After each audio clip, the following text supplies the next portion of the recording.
Hi everyone, it's Margaret here with 60 and Me. Today I want to talk about friendship.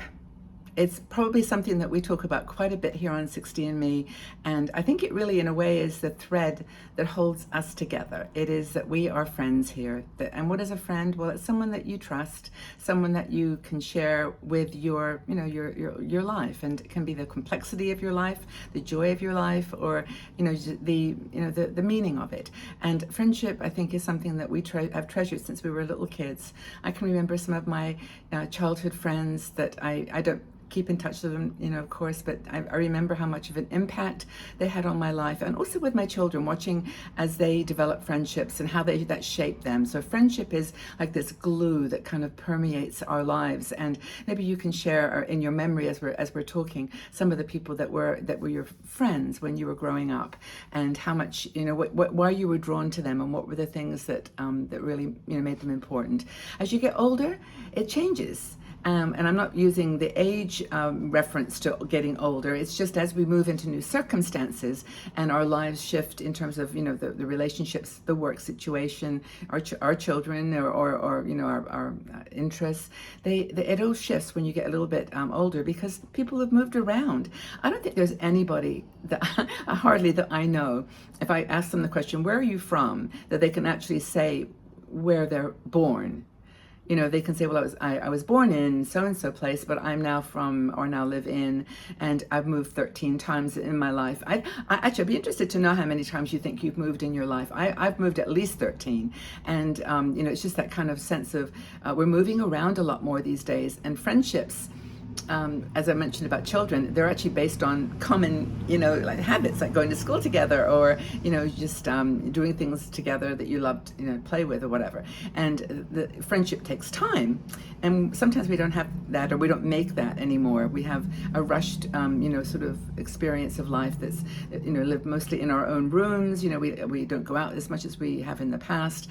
And, there's ways. I was actually listening to an article today. Somebody was saying, that all of her friends, like, nobody likes to go out at night. I mean, who wants to go out in the evening?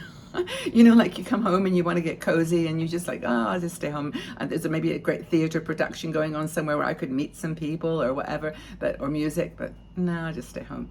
So I think that's part of like, whatever.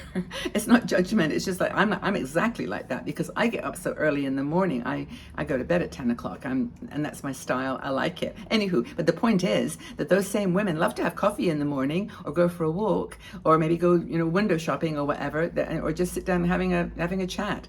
That's, those are things we can organize. And that's kind of the thing I think we need to think about as we're making these new friends in our prime, or as we get older, to take it one step further than having to depend on, working together or going to school, children going to the same school.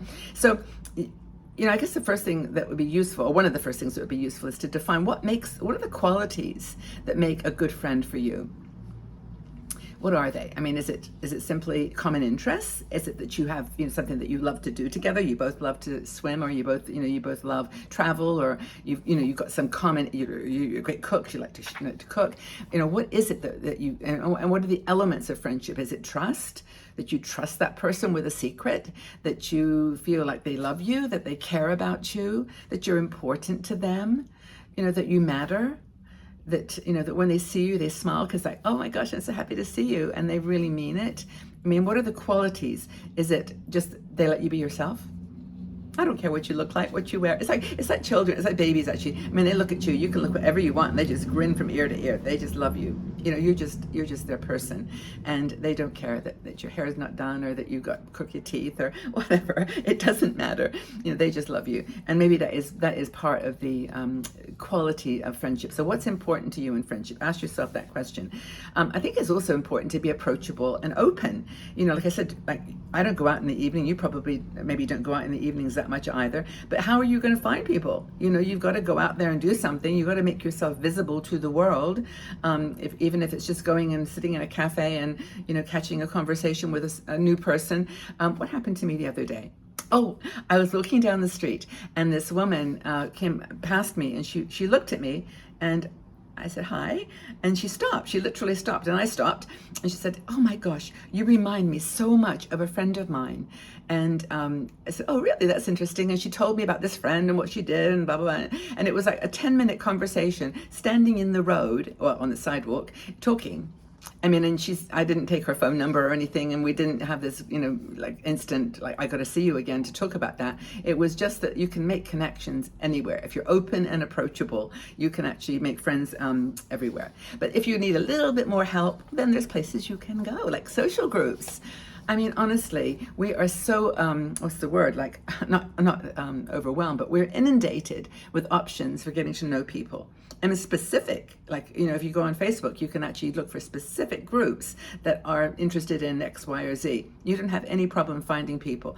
And it's sometimes, people that have a specific passion for something, who live in a certain area, and like even to the detail, you can find a match. And I belong to quite a few Facebook groups, and we actually at 16Me have our Facebook group, which we publish our articles on there, and lots of comments. But there's Facebook, of course. I know TikTok is maybe afraid you're like kind of not TikTok for me, but I actually like it. I like it because it's newsy. I only follow people that I find interesting. Lots of makeup tips, lots of travel tips. Really, very good travel videos, by the way. And for me, I ignore all the rest of it. The kind of other, maybe the dark side of TikTok, but also Instagram, or on Instagram. That's another place to meet people, especially like-minded. If you have crafts or hobbies or fashion, that's a really, really cool place. Anyway, speaking of hobbies, that's another thing that you can do to make yourself feel connected. And if you go to a pottery class or an art class or pickleball or tennis or whatever, swimming, whatever you love to do, find a hobby that aligns with who you are. You don't have to be, the gym that, where you lose 50 pounds in a week, whatever. It can just be where you go and just do some stretching and exercises, yoga classes, or a Pilates, or Tai Chi, or any of these beautiful, relaxing meditation opportunities.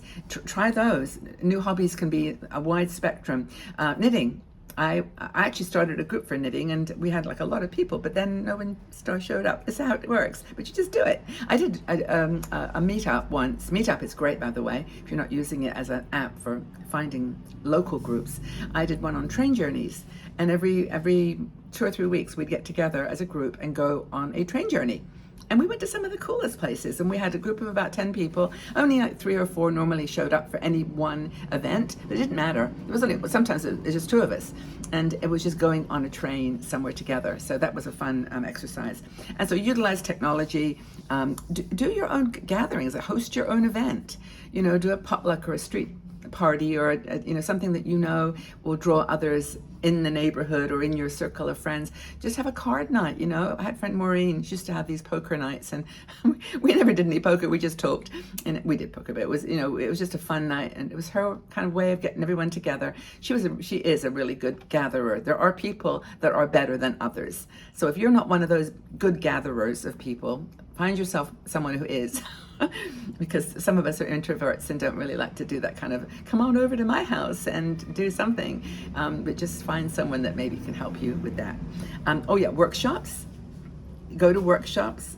Online events are great too. Oh, my little light just went out, so I hope this has not got too dark all of a sudden. But be patient and persistent. Know that no one's going to come knocking on your door. You have to get out there and find the people, and don't forget existing relationships.